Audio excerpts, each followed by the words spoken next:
क्या मौत सब कुछ का अंत है या फिर चेतना का एक नया अध्याय शुरू होता है? दुनिया भर के वैज्ञानिक, डॉक्टर्स और रिसर्चर्स इस रहस्य पर दशकों से काम कर रहे हैं। आज हम जानेंगे, क्या सच में मृत्यु के बाद चेतना जीवित रहती है? क्या नियर डेथ एक्सपीरियंसेस यानी एनडीज कोई भ्रम है या वैज्ञानिक संकेत? और विज्ञान इस विषय पर क्या कहता है? चलिए इस रहस्य की परतों को खोलते हैं विस्तार से। मृत्यु यानी शरीर की सभी जैविक क्रियाएं बंद हो जाना, दिल का धड़कना रुक जाना, मस्तिष्क में कोई विद्युत तरंग ना रहना। लेकिन चेतना यानी कॉन्शियसनेस, ये क्या है? क्या यह सिर्फ मस्तिष्क की एक प्रक्रिया है या ये शरीर से परे कोई स्वतंत्र सत्ता है?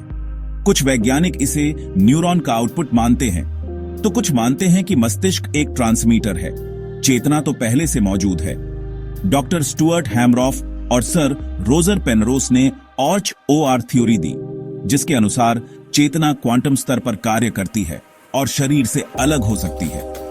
मतलब चेतना शायद शरीर के खत्म होने के बाद भी बनी रह सकती है। दुनिया भर के हजारों लोग जो क्लिनिकली मरे थे, वो फिर से जीवित होकर एक ही जैसी बातें बताते हैं। एक सुरंग से गुजरना, उजाले की ओर जाना, अपने शरीर को ऊपर से देखना, दिव्य अनुभव और समय का रुक जाना। अमेरिका के डॉक्टर रेमंड मूडी ने इन अनुभवों को विस्तार से 1975 में अपनी किताब लाइफ आफ्टर लाइफ में दर्ज किया। इसके बाद इस पर रिसर्च शुरू हुई। क्या यह सब मस्तिष्क की आखिरी चाल है या फिर मृत्यु के बाद भी चेतना की यात्रा जारी रहती है? एनडी से गुजरने वाले 80% लोग जीवन के प्रति पूरी तरह बदल जाते हैं। वे अधिक दयालु, निडर और आत्मिक बन जाते हैं। 2014 में ब्रिटेन में एक बहुत बड़ा रिसर्च प्रोजेक्ट शुरू हुआ, अवेयर स्टडी यानी awareness during resuscitation, university of Southampton के डॉक्टर सैम पार्निया के नेतृत्व में। इसमें उन मरीजों का अध्ययन किया गया जो कार्डियक अरेस्ट के बाद कुछ मिनटों तक मृत थे, फिर जीवित हुए। आश्चर्यजनक रूप से कुछ लोगों ने उन घटनाओं को विस्तार से बताया जो उनकी मृत्यु के दौरान आईसीयू में घट रही थीं, जैसे डॉक्टरों की बातें, मशीन की आवाज, कमरे की स्थिति, वो भी तब जब उनका मस्तिष्क फ्लैटलाइन था। यह साबित करता है कि चेतना शायद मस्तिष्क से भी अलग अस्तित्व रखती है। भारत में तो मृत्यु के बाद चेतना या आत्मा की अवधारणा हजारों वर्षों से है। भगवत गीता में श्री कृष्ण कहते हैं, न जायते म्रियते व कदाचिन, आत्मा न मरती है न पैदा होती है।